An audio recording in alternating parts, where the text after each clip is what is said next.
नमस्कार, पोल पाठ में आपका स्वागत है और मैं हूँ प्रतिमा सिंह। आज फिर से हम कुछ नए प्रश्नों की प्रैक्टिस करेंगे और साथ में प्रश्नों से ज़्यादा हम एक्सप्लेनेशन पर ध्यान देंगे, फोकस करेंगे कि आपका कॉन्सेप्ट क्लियर हो, जो भी वहाँ पर रिलेटेड कॉन्सेप्ट आता है वो आपका क्लियर हो जाए। इस चीज़ पे फोकस रहेगा, क्योंकि आपका कॉन्सेप्ट क्लियर है तो आप कोई भी क्वेश्चन कैसे भी घुमा करके आयोग पूछता है तो आप आंसर करने में सक्षम होंगे। आज हम लोग अपनी प्रैक्टिस सीरीज़ का सेंचुरी मार रहे हैं। ये 100 प्रैक्टिस सीरीज़ है और आशा करती हूँ कि आप लोगों के लिए काफ़ी बेनिफिशियल होगी। आप प्लेलिस्ट इसको चेकआउट करें, डिस्क्रिप्शन में लगी हुई है कोर्स वीडियोज़ की, डेली प्रैक्टिस की और NCERT क्वेश्चन प्रैक्टिस की। साथ में टेलीग्राम का लिंक भी वहाँ पर दिया गया है, आप हमें वहाँ ज्वाइन कर सकते हैं, क्योंकि जो भी क्लासेस मैं लेती हूँ कोर्स वीडियोज़ की उसका PDF मैं वहाँ पर अपलोड कर देती हूँ। तो चलिए देखते हैं आज का पहला क्वेश्चन क्या कह रहा है। पहला क्वेश्चन कह रहा है, निम्नलिखित में से कौन एक लोकसभा के कार्यों में से गलत है। लोकसभा के कार्यों की बात हो रही है। ऑप्शन देख लेते हैं। बिना राज्यसभा की सहमति के लोकसभा नए राज्यों का गठन नहीं कर सकती।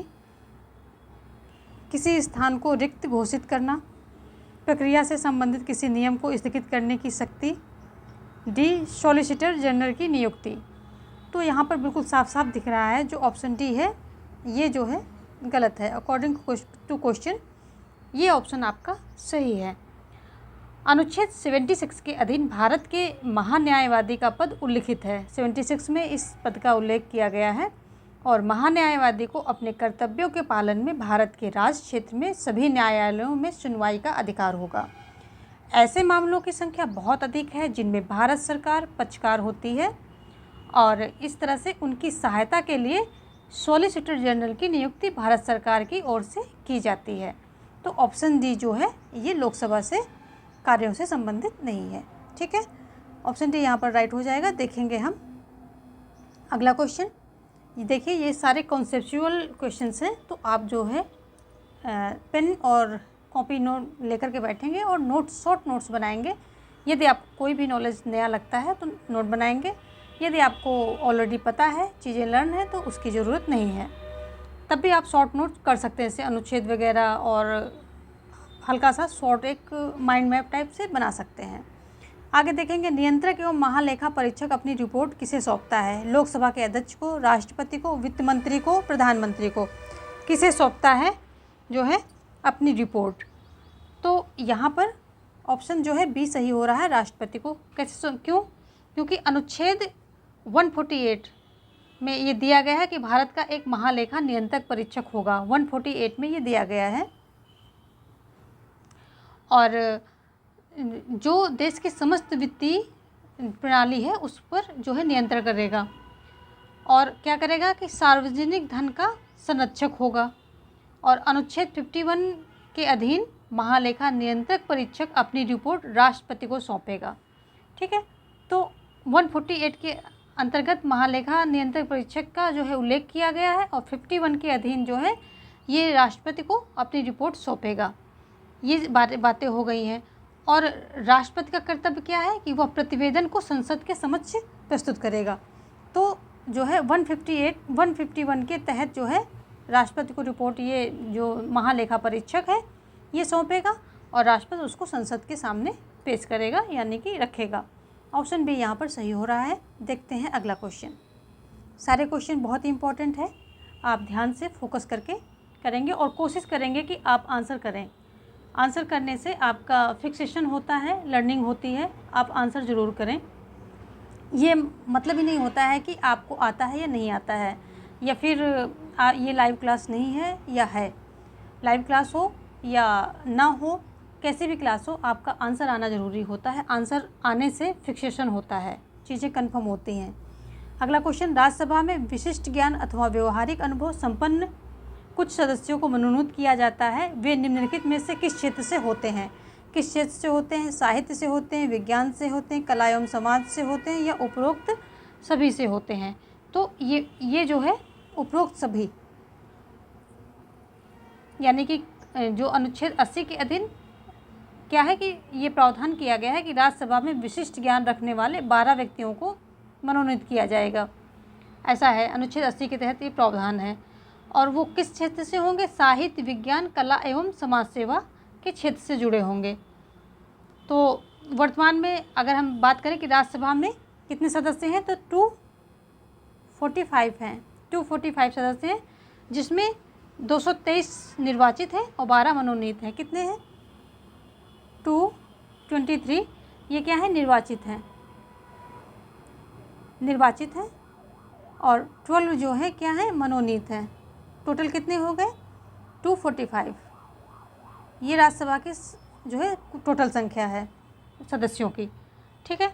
और जो सचिन महोदय यानी कि जो हमारे सचिन तेंदुलकर है, ये भी राज्यसभा के सदस्य चुने गए थे। तो ये किससे चुने गए थे? ये चुने गए थे समाज सेवा से, इससे समाज सेवा से चुने गए थे।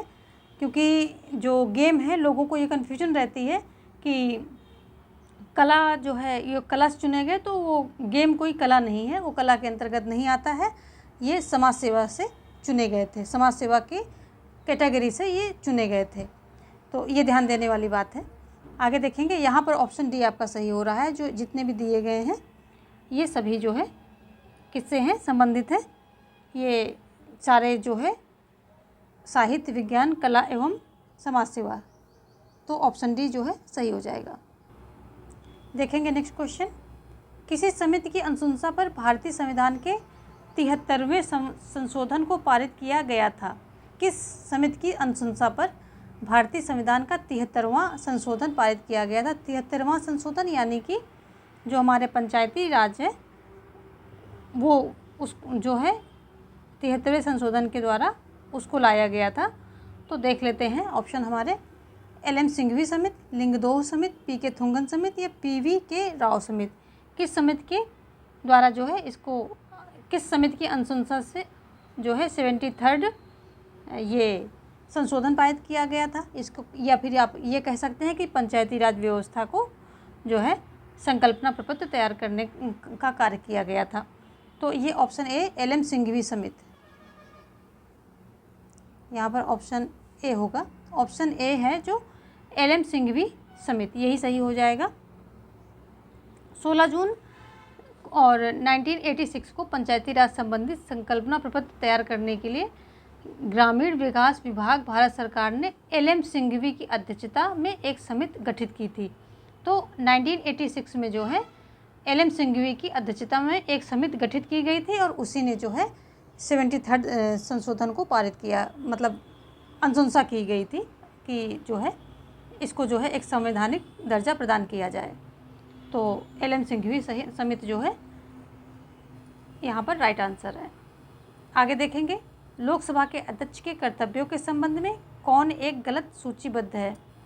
तो यहाँ पर लोकसभा के अध्यक्ष के कर्तव्यों की बात हो रही है। अध्यक्ष संसदीय दलों की मान्यता संबंधी दिशा निर्देश तय करता है, वह वित्तीय मामलों का निर्धारण करता है, वह विशेषाधिकार हनन से जुड़े मामलों का निर्धारण करता है, दल बदल के आधार पर एक सदस्य की अयोग्यता से संबंधित उसे कोई विशिष्ट अधिकार नहीं है।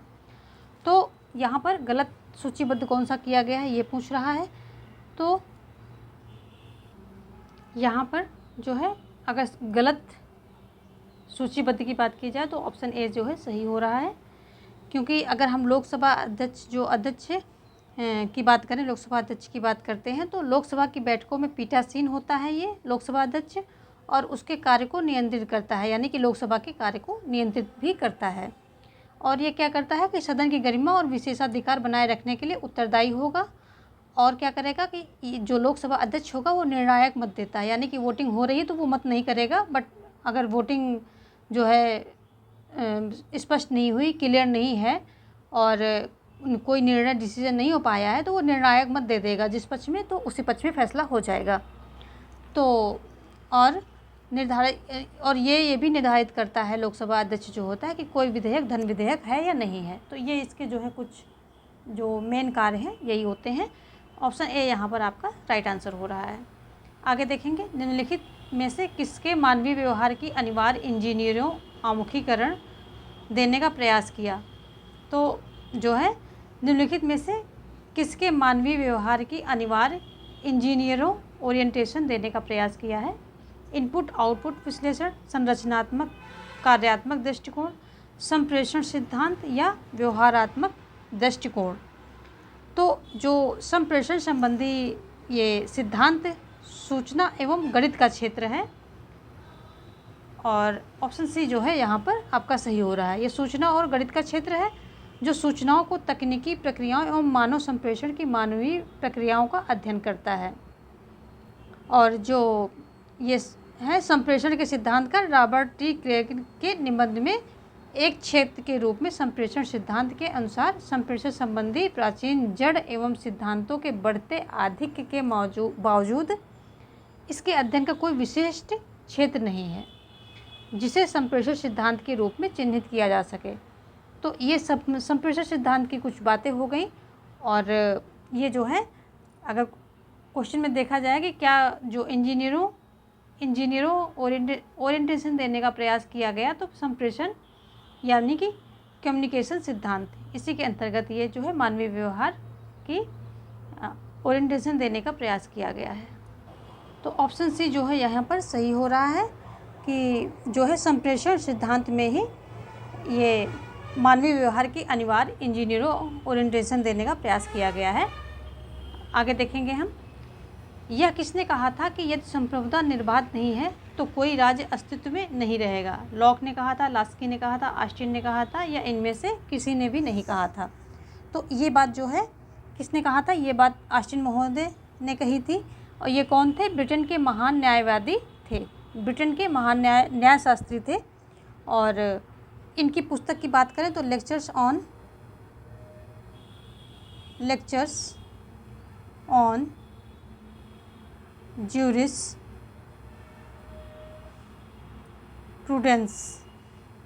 ये इनकी पुस्तक का नाम है। इसी में इन्होंने संप्रभुता संबंधी विचार दिए थे और इन्होंने कहा था कि संप्रभुता निरपेक्ष, निर्बाध और अखंडित होनी चाहिए, अन्यथा राज्य भी निरपेक्ष, निर्बाध और अखंडित नहीं रहेगा। ये बात इन्होंने इसी पुस्तक में कही थी। और ये संप्रभुता के जो एकलवादी सिद्धांत के तहत ऑस्टिन ने राज्य के अस्तित्व को ही संप्रभुता से जोड़ देते हैं। ये ऑस्टिन महोदय, इन्होंने जो है जितना इन्होंने निरपेक्ष विचार दिया है संप्रभुता के बारे में, उतना किसी और ने नहीं दिया है। और जो ये संप्रभुता की अवधारणा है सर्वप्रथम बोधा ने दी थी। हॉब्स में इसको आगे बढ़ाया, यानी कि इसको प्राकृतिक और नैतिक जो बंधन थे उनसे मुक्त कर दिया। और फिर ऑस्टिन ने क्या किया? ऑस्टिन ने इसको चरम सीमा पर पहुंचाया। तो इसीलिए इनको ये एकलवादी संप्रभुता सिद्धांत का जो है जनक कहा गया है, क्योंकि जितना निरपेक्ष विचार इन्होंने दिया उतना किसी और ने नहीं दिया है। इसको एक नई ऊंचाई पर लेकर के गए हैं संप्रभुता को। तो ये बातें हो गई। लास्की को देख लेते हैं। लास्की जो है लोक कल्याणकारी राज्य के प्रवर्तक हैं और ए ग्रामर ऑफ पॉलिटिक्स इनकी पुस्तक का नाम है। ए ग्रामर ऑफ पॉलिटिक्स इनकी पुस्तक का नाम है। लॉक कौन है? उदारवाद के जनक माने जाते हैं, उदारवाद के जनक माने जाते हैं। इनकी पुस्तक की बात कर लेते हैं तो इनकी पुस्तक टू ट्रीटीज ऑन गवर्नमेंट, ये इनकी पुस्तक का नाम है। और इसके दो खंड हैं। एक जो है रॉबर्ट फिल्मर के दैवीय उत्पत्ति के सिद्धांत को खंडित करता है और दूसरा पार्ट इनका जो है हॉब्स के निरंकुश राजतंत्र को खंडित करते हुए उसी पार्ट में अपने संविधान संबंधी सिद्धांत को इन्होंने दिया है। तो ये बातें हो गई। आगे हम देखेंगे अगला क्वेश्चन। यहाँ पर ऑप्शन सी जो है सही हो रहा है। क्वेश्चन पर ध्यान मत दीजिए, क्वेश्चन तो वही रिपीट हो करके आएंगे। कॉन्सेप्ट पर ध्यान दीजिए कि क्या क्या यहाँ पर एक्सप्लेन किया जा रहा है और कौन कौन सी बातें फैक्ट जो है यहाँ पर बताई जा रही हैं, तो उन पर ध्यान देंगे तो आपके एक क्वेश्चन में बहुत सारे क्वेश्चन जो है हो जाएंगे, यानी कि बहुत सारी चीज़ें आप यहाँ पर सीखेंगे। निम्नलिखित में से कौन इंग्लैंड में लेसेस फेयर सिद्धांत का प्रतिपादक नहीं था? यहाँ नहीं की बात हो रही है। Adam Smith, TH. Green, Jeremy Bentham या जेम्स मिल। तो कौन जो है नहीं था? तो ये ऑप्शन बी यहाँ पर जो है सही हो जाएगा। एडम स्मिथ ने आर्थिक क्षेत्र में लेसेस फेयर की नीति का प्रतिपादन किया था। तो जो है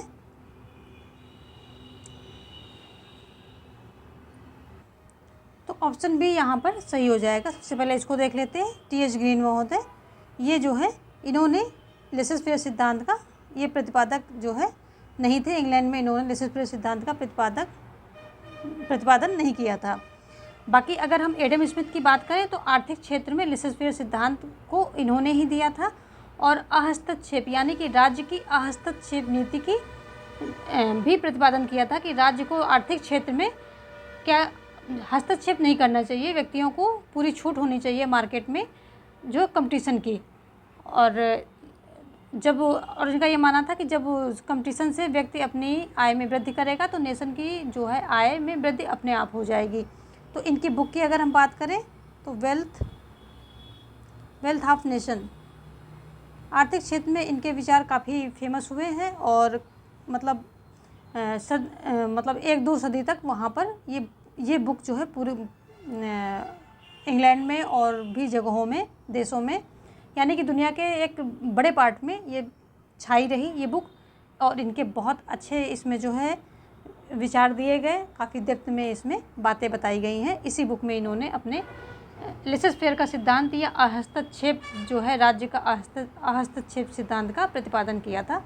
और अगर हम जेरेमी बेंथम, जेम्स मिल और जे.एस. मिल इनकी बात कर लें तो ये सभी क्या हैं, इन्होंने उपयोगितावाद के नाम पर इस सिद्धांत का समर्थन किया था। इन तीनों ने, जेम्स मिल और जे.एस. मिल दोनों ने, जेम्स मिल जे.एस. मिल बाप बेटे हैं, और बेंथम जो हैं कौन थे, इनके जे.एस. मिल के पिता थे।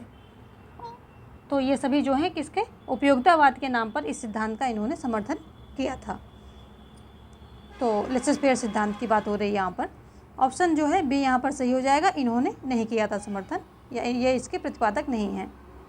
आगे देखते हैं, किस देश में चिंतकों में संप्रभुता को सरकार के एक अंग के रूप में निहित करने का सामान्य प्रवृत्ति है? England, France, Germany, Switzerland.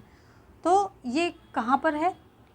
अगर हम बात करें तो ये फ्रांस में ये ट्रेंड रहता है कि जो है संप्रभुता को सरकार के एक अंग के रूप में माना जाता है, मानने की वहाँ प्रवृत्ति है। और प्रमुख फ्रांसीसी विचारक जैसे बोदा हो गए, रूसो हो गए, वाल्टेयर हो गए, इनने संप्रभुता को सरकार के एक अंग में निहित मानते हैं। और रूसो अपनी सामान्य इच्छा के तहत संप्रभुता को जन सामान्य की शुभ चाहने वाली इच्छा या सत्ता में निहित मानते हैं, और वो पूरी जनता में ही संप्रभुता को जो है समाहित मानते हैं, निहित मानते हैं। तो ये ऑप्शन जो है फ्रांस आपका यहाँ पर सही हो जाएगा। और अगर हम स्विट्जरलैंड की बात करें तो यहाँ प्रत्यक्ष प्रजातंत्र आज भी देखने को मिलता है। प्रत्यक्ष प्रजातंत्र सभी कैंटन में नहीं होता है, लेकिन काफ़ी सारे कैंटन हैं जिनमें प्रत्यक्ष प्रजातंत्र देखने को मिलता है। लोग मतलब प्रत्यक्ष रूप से नीति निर्माण में, कानून विधि निर्माण में भाग लेते हैं, अपना वोट देते हैं, बनेगा कि नहीं बनेगा, पक्ष विपक्ष में। तो ये स्विट्जरलैंड की एक बहुत ही अनोखी प्रणाली है आज के टाइम पर। और हमारे भारत में अगर बात करें, भारत की बात करें तो वार्ड सभा इसका जो है जीवंत उदाहरण है। वार्ड सभा में भी सभी जो है कैसे भागीदारी लेते हैं प्रत्यक्ष रूप से, और डिसीजन मेकिंग जो भी डिसीजन होते हैं सबकी सहमत से होते हैं। तो ये भी वार्ड सभा हमारे यहाँ इसका उदाहरण है। पंचायत राज का जो सबसे निम्न इकाई है, छोटी इकाई है उसकी। आगे देखेंगे, निम्नलिखित में से कौन से दृष्टिकोण सिद्धांत से सर्वप्रथम लोकतंत्र और समाजवाद की समीक्षा आरंभ की गई? तो कौन से दृष्टिकोण सिद्धांत से लोकतंत्र और समाजवाद की समीक्षा आरंभ की गई थी? एलाइट का सिद्धांत, संरचनात्मक कार्यात्मक दृष्टिकोण, संप्रेषण सिद्धांत या गेम थ्योरी? तो यहाँ पर जो है एलाइट सिद्धांत, या इसको अभिजन सिद्धांत भी आप कह सकते हैं। और इसमें ये सिद्धांत मानता है कि एक छोटा या लघु अल्पसंख्यक समूह है जो आर्थिक रूप से अभिजन एवं नीति नियोजन संबंधी नेटवर्क से सदस्यों से मिलकर बनता है, यानी कि जो एलाइट वर्ग है और अभिजन वर्ग है इनसे मिलकर बनता है। और ये वर्ग क्या करता है कि बहुत ज़्यादा शक्ति रखता है, और ये शक्ति जो है राज्य के लोकतांत्रिक चुनाव प्रणाली से स्वतंत्र है। तो इसमें जो है आते कौन कौन से हैं? इसमें निगम में या एक कारपोरेट बोर्ड में अपनी स्थिति के द्वारा, फाउंडेशन को वित्तीय सहायता के द्वारा, या अपनी थिंक टैंक की स्थिति या नीति संबंधी चर्चा करने वाले समूह में अपनी स्थिति के द्वारा नीति नियोजक नेटवर्क को प्रभावित करते हैं। तो एक प्रकार से ये थिंक टैंक होते हैं, और जो नीति नियोजक नेटवर्क होते हैं उनको प्रभावित करते हैं। तो ये बात हो गई, इसको इलाइट अगर हम सिंपल लैंग्वेज में देखें, इलाइट का सिद्धांत या अभिजन सिद्धांत कहते हैं, अभिजन सिद्धांत ये इसको कहा जाता है। और इसी में जो है सर्वप्रथम लोकतंत्र और समाजवाद की समीक्षा आरंभ की गई थी। और इस सिद्धांत का ये होता है कि मतलब बहुत छोटे से लोग में जो है वो क्या होती है कि बहुत छोटा सा वर्ग होता है जो पढ़ा लिखा तबका होता है, उसके द्वारा ही शासन में जो है नीतियों को प्रभावित किया जाता है। ये इसका एक बहुत ही बेसिक कॉन्सेप्ट है। आगे देखेंगे हम अगला क्वेश्चन। सूची 1 को 2 के साथ सुमेलित करना है और सही आंसर आपको देना है। सूची 1 में है पाकिस्तान, बांग्लादेश, नेपाल, चीन, जबकि सूची सेकंड में क्या है? समस्याएं हैं, गैरकानूनी प्रव्रजन, बंगली हार जल परियोजना या अल्पकालिक मार्ग या त्वांग घटना, कौन कौन से है? तो पाकिस्तान जो है बगली हार जल परियोजना, बगली हार जल परियोजना से पाकिस्तान है, यानी कि यहाँ पर जो है 2 हो जाएगा। अगर हम बांग्लादेश की बात करें तो गैर कानूनी प्रव्रजन, यहाँ पर 1 हो जाएगा। नेपाल की बात करें तो अल्पकालिक मार्ग जो है ये हो जाएगा, 3 का 3 ही रहेगा। और अगर हम चीन की बात करें तो त्वांग घटना, तो ये 4 का 4 ही रहेगा। देखते हैं 2 1 3 4, ऑप्शन बी जो है यहाँ पर सही हो जाएगा। देखते हैं हम नेक्स्ट क्वेश्चन। निम्नलिखित में से कौन एक वोट देने की पद्धति या जो है भेदभावी वोट पद्धति के रूप में जानी जाती है? तो कौन सी वोट पद्धति है जो भेददर्शी वोट पद्धति के रूप में जानी जाती है?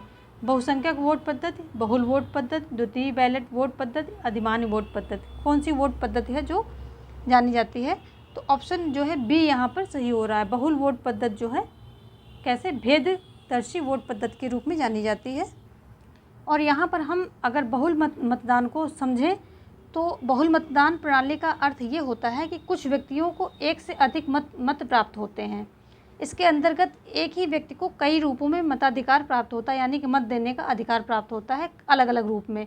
एक ही व्यक्ति को एक स्थान पर कर देने के कारण अलग अलग मत देने का अधिकार मिल जाता है। वैसे भारत में सीमित कार्यों में राज्य विधान परिषदों के चुनाव में स्नातकों एवं शिक्षकों को अलग से मतदान करने का अधिकार प्राप्त होता है। तो बहुल मतदान मतलब एक ही व्यक्ति को कई सारे मत देने के अधिकार वहाँ पे प्राप्त हो जाते हैं। इस पर मैंने जो है इलेक्टोरल सिस्टम पर एक पूरा वीडियो बना रखा है, तो उसमें हमने बहुल वोट पद्धति को भी एक्सप्लेन किया है। उसमें बहुत सारी वोट पद्धति हमने दी हैं जो मेन प्रचलन में हैं, तो वो हमने दिया है। उसको आप अगर देखेंगे तो काफ़ी बेनिफिशियल वहाँ से क्वेश्चन आपके सॉल्व हो जाएंगे। आगे देखते हैं अगला क्वेश्चन। राज्यपाल के समक्ष विधानसभा में बहुमत सिद्ध करने के लिए विधायकों की परेड की परंपरा प्रथम बार कब प्रारंभ हुई?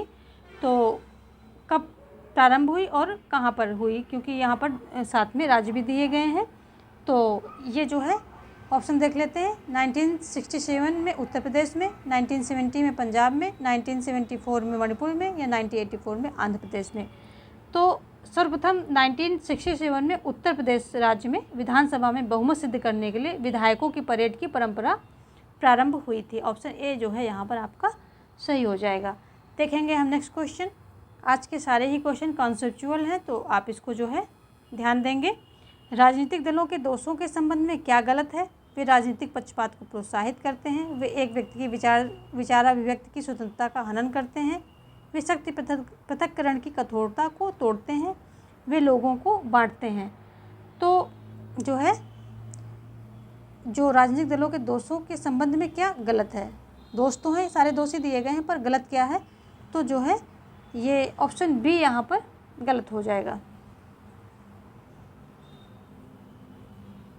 ऑप्शन बी यहाँ पर जो गलत हो जाएगा, वे एक व्यक्ति की विचाराभिव्यक्ति की स्वतंत्रता का हनन करते हैं, ये यहाँ पर गलत हो जाएगा।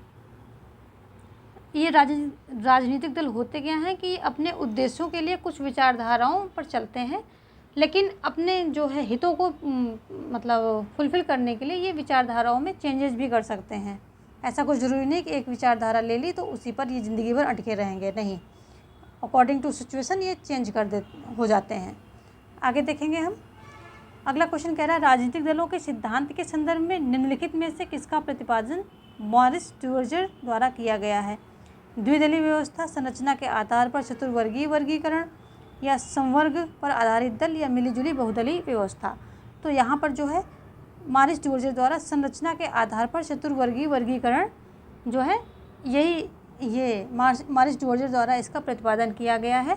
और इन्होंने अपनी पुस्तक पॉलिटिकल पार्टीज़ में संरचना के आधार पर चतुर्वर्गीय वर्गीकरण किया है, जिसमें कि काकस, ब्रांच, सेल, मिलिशिया, ये हमने पूरा प्रॉपर जो राजनीतिक दल में पूरा इसको अच्छे से एक्सप्लेन किया है कि ब्रांच, सेल, मिलिशिया, कॉकस होते क्या हैं। आप इसको ज़रूर देखें, यहाँ से आपके काफ़ी क्वेश्चन जो है सॉल्व होने वाले हैं एग्ज़ाम्स में।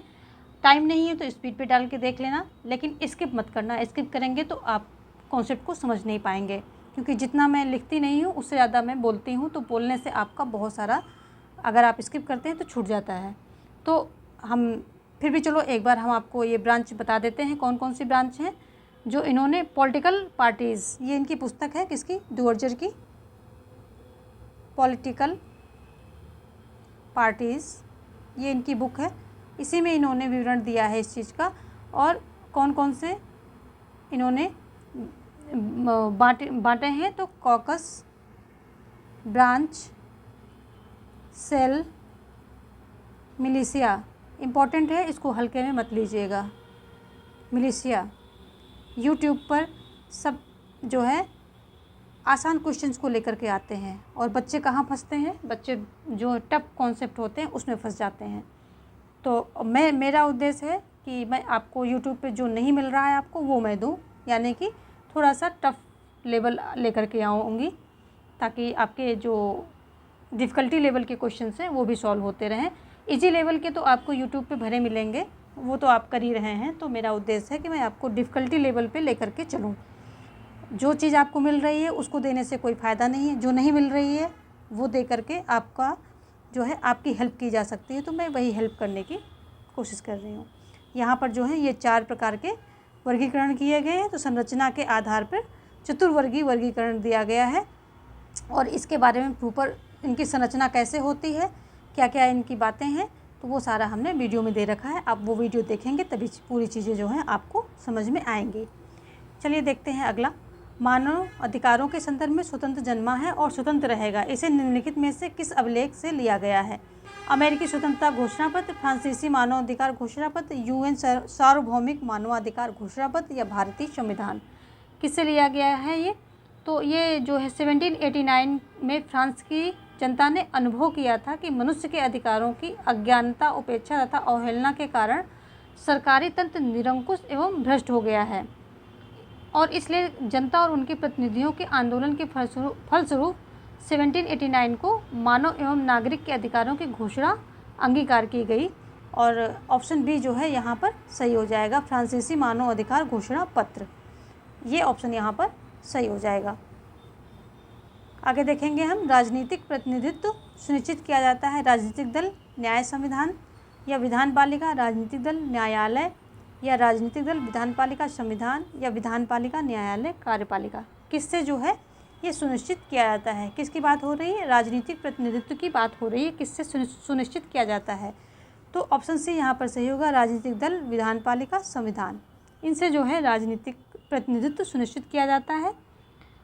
और राजनीतिक प्रतिनिधित्व राजनीतिक दलों के माध्यम से विधान पालिका में सुनिश्चित किया जाता है, जबकि संवैधानिक प्रावधानों के तहत अनुच्छेद 326 में स्पष्ट उल्लेख है कि निर्वाचन जो है वयस्क मताधिकार के आधार पर होंगे, अर्थात प्रत्येक व्यक्ति को जो भारत का नागरिक है और 18 वर्ष से कम आयु का नहीं है, यानी कि 18 वर्ष से ऊपर है, निर्वाचन में मत देने का हकदार होगा।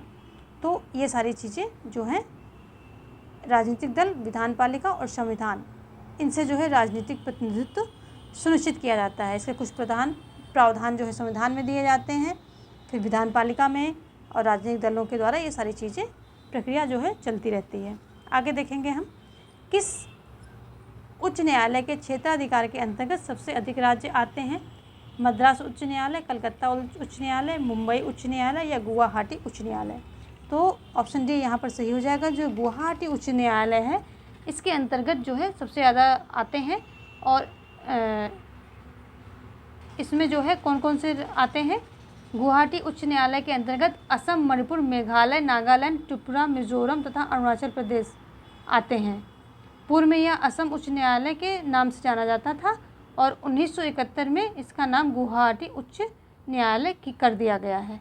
तो इसके अंतर्गत आते हैं गुवाहाटी में असम, मणिपुर, मेघालय, नागालैंड, त्रिपुरा, मिजोरम, अरुणाचल प्रदेश, ये सभी आ जाते हैं। आगे देखेंगे, निम्न में से कौन सा एक युग्म सही सुमेलित नहीं है? तो कौन सा युग्म जो है सही सुमेलित नहीं है?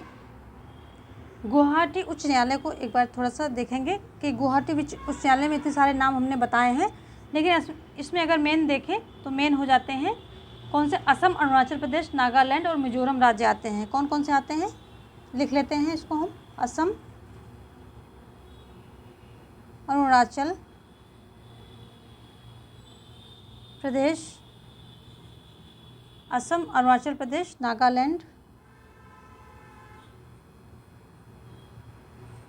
नागालैंड और मिज़ोरम, ये 4 जो हैं आते हैं इसके अंतर्गत, 4 राज्य। और ये जो है सबसे ज़्यादा इस उच्च न्यायालय के अंतर्गत सबसे ज़्यादा क्षेत्र आते हैं। देखेंगे हम अगला क्वेश्चन, निम्न में से कौन सा एक युग्म सही सुमेलित नहीं है? तो ये क्वेश्चन अभी हमने देखा था और ऑप्शन देखते हैं। अरस्तु एक राज्य आवर्धित व्यष्टि है। हिगल महोदय क्या कहते हैं कि राज्य पृथ्वी पर परमेश्वर का प्रमाण है, या पदक्रम है, या शोभा यात्रा है, कुछ भी कह सकते हैं। मार्क्स के अनुसार आधुनिक राज्य वर्ग शोषण का एक साधन है। गांधी राज्य हिंसा के सानिध्य रूप को निरूपित करता है। तो जो है यहाँ पर ये भी सही है, ये भी सही है, ये भी सही है। गलत क्या है? अरस्तु का जो है गलत है, क्योंकि अरस्तु ने राज्य को व्यक्ति का पूर्वगामी माना है, जबकि प्लेटो ने उसे व्यक्ति का विराट रूप माना है। तो यहाँ पर कुछ और ही दिया गया है, राज्य एक आवर्तित व्यष्टि है, तो ये गलत है। जबकि क्या है बोला है? पूर्वगामी, यानी कि राज्य व्यक्ति से पूर्व है, ऐसा अरस्तु मानते हैं। और प्लेटो की बात करें तो प्लेटो क्या मानते हैं कि विराट रूप है, राज्य व्यक्ति का बृहद रूप है या विराट रूप है, कुछ भी कह सकते हैं, मीनिंग एक ही है। और अरस्तु के अनुसार मानव प्रकृति ही राज्य की उत्पत्ति का स्रोत होती है। और अरस्तु के अनुसार मानव की 2 मूल प्रवृत्तियां यौन संतुष्टि एवं आत्मरक्षा के कारण परिवार जन्म लेता है, और परिवार से ग्राम तथा ग्राम से राज्य का जन्म होता है। तो अगर हम अरस्तु के कुछ कॉन्सेप्ट को क्लियर करें, बिल्कुल जो है छोटे रूप में दें, इसको समराइज करें, तो ये है कि इनका जो ये 2 यहाँ पर मूल प्रवृत्तियाँ हैं मनुष्य की, कौन कौन सी? आत्मरक्षा और यौन संतुष्टि। इसी से परिवार का जन्म होता है, और इसी परिवार से क्या होता है? जो है बच्चे होते हैं, बच्चों से और दूसरे परिवार बनते हैं, ऐसे करके ग्राम बनता है। और ग्राम जब बनता है तो एक ग्राम से कई ग्राम बनते हैं, फिर क्या बनता है? इन्हीं से राज्य जन्म लेता है। तो ये अरस्तु का जो है कॉन्सेप्ट है राज्य का पीछे। तो अभी देखते हैं अगला क्वेश्चन। यहाँ पर ऑप्शन ए जो है सही हो रहा है अकॉर्डिंग टू क्वेश्चन। नीचे दिए गए लेखकों में से किसने सुखवादी दर्शन में ईसाई मानवतावादी मूल्य का परिचय करवाया? बेंथम ने, जेम्स मिल ने, जॉन स्टुअर्ट मिल ने या स्पेंसर ने? तो ईसाई जो है किसने जो है सुखवादी दर्शन में ईसाई मानवतावादी मूल्य का परिचय करवाया? किसने करवाया था? तो जो ऑप्शन ए है यहाँ पर ये सही हो जाएगा, बेंथम ने। जबकि अगर हम जॉन स्टुअर्ट मिल की बात कर लें, इनकी बात करें हम, तो ये क्या थे? इन्होंने जो है व्यक्तिगत स्वतंत्रता को इन्होंने समर्थन दिया था, और आर्थिक समस्याओं के समाधान में उपयोगितावाद के समावेश का पक्षपाती जो ये थे, पक्षपात किया इन्होंने, कि आर्थिक समस्याओं के समाधान में उपयोगितावाद का पक्षपात किया। और इन्होंने क्या किया था कि स्वतंत्र स्पर्धा और स्वतंत्र व्यापार को प्रोत्साहन दिया था। ये सब इनकी जॉन स्टुअर्ट मिल की जो है बातें थी। जबकि बेंथम जो है सुखवादी दर्शन में ईसाई जो मानवतावादी मूल्य का परिचय किसने? बेंथम ने करवाया था। स्पेंसर की बात कर लेते हैं। तो स्पेंसर कौन थे? ये एक तो इनको वैज्ञानिक व्यक्तिवाद का जनक बोला जाता है, वैज्ञानिक व्यक्तिवाद का जनक बोला जाता है किसे? स्पेंसर महोदय को, ठीक है। और साथ में इन्होंने एक सिद्धांत दिया था योग्यतम की उत्तरजीविता, योग्यतम की उत्तरजीविता, ये इनके द्वारा सिद्धांत दिया गया था, जिसका मतलब ये निकलता है कि व्यक्ति को खुला छोड़ दो जिसमें क्षमता होगी वो जीवित रहेगा यानी सर्वाइव करेगा, और नहीं तो जिसमें क्षमता नहीं होगी वो मर खप जाएगा। तो मतलब ये डार्विन के सिद्धांत को लेकर के चल रहे थे। ठीक है, जेम्स मिल कौन थे? ये जॉन स्टुअर्ट मिल के जो है पिता थे, जेम्स मिल, और बेंथम के दोस्त थे। और बेंथम के शिष्य कौन थे? जॉन स्टुअर्ट मिल जो है बेंथम के शिष्य थे। ये सब जो है रिलेटेड हैं। आगे देखेंगे हम। आज हमने 20 क्वेश्चन लिए थे और कंप्लीट किए। उम्मीद है कि ये वीडियो आपके लिए हेल्पफुल रहेगी और इसके सारे क्वेश्चन आपके लिए उपयोगी होंगे। यदि आपको ये ज़रा भी यूज़फुल लगती है तो इसे लाइक और शेयर करना बिल्कुल न भूलें। दोस्तों में शेयर करें और लाइक करें, क्योंकि लाइक का यूट्यूब में बहुत ही इम्पोर्टेंट रोल होता है। आपके एक लाइक से हमारे वीडियोस जो है आके रिकमेंड किए जाते हैं, तो आप लोग लाइक करना बिल्कुल न भूलें।